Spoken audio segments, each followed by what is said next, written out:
namin yan sa mga saksakan. Guys, sa mga ngayong gabi, kain tayo. Kailangan namin dito pag nagtatabas. Kaya mababa. With my missus. Kaya Tulang namin guys, oh. sa mga consumer na binaha, ipasuri sa mga electrician Langka. ang mga electrical outlet at connection. Saka Pwede magtanong Pangimagas. sa mga business centers ng Meralco para sa mga Avocado. accredited na electrician na Tara, sertifikado kain tayo. ng kumpanya. Kung ano man po yung mapag-usapan nila ron regarding po sa bayarin, sila na lang po nag-uusap doon. Wala pong kinikita si Meralco sa ating mga certified by Meralco contractors. Tinuturuan lang po natin sila ng standard para maging maayos yung paggawa nila. Wala kaming mesa guys. Dito lang kami sa may upuan.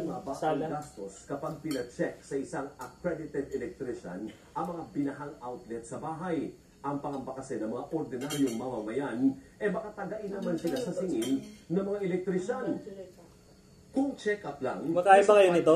Langka. Bayad sa electrician. Na may Pero kung papalitan dilis. ang saksakan, nasa 800 pesos kada outlet. Nilagyan ng kasama spicy. labor.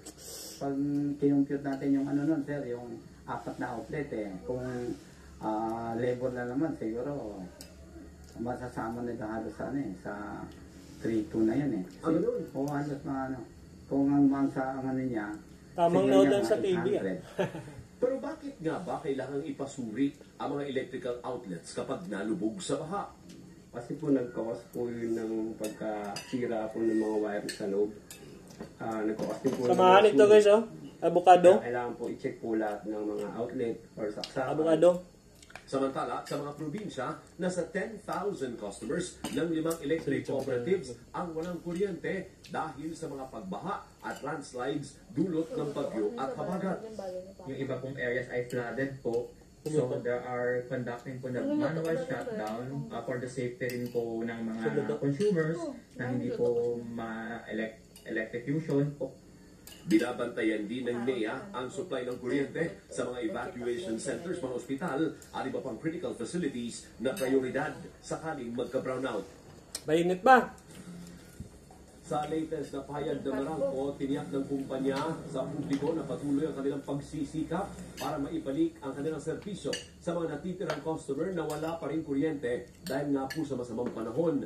Nasa 1% na lamang umano o mahigit 2,000 customers ang apektado ng service interruptions. Karamihan sa mga ito ay sa Cavite, Metro Manila at Bulacan na karamihan po ay lubog pa rin sa baha. Matapos ang pagpupulong ni na Pangulong Ferdinand Marcos Jr. at Vice President Donald Trump, pumayag ang Amerika na tapyasan ang taripa sa Mainit na yung ulam, ng manghang pa. isang percentage point lamang, habang pumayag naman ang Pilipinas na huwag nang bisan ang ilang produktong i-export ng Amerika sa Pilipinas. Live mula sa Washington DC, si Katrina Domingo. Kat, bakit napakababa ang nabuwis na taripa? Hindi ba lugi tayo nun?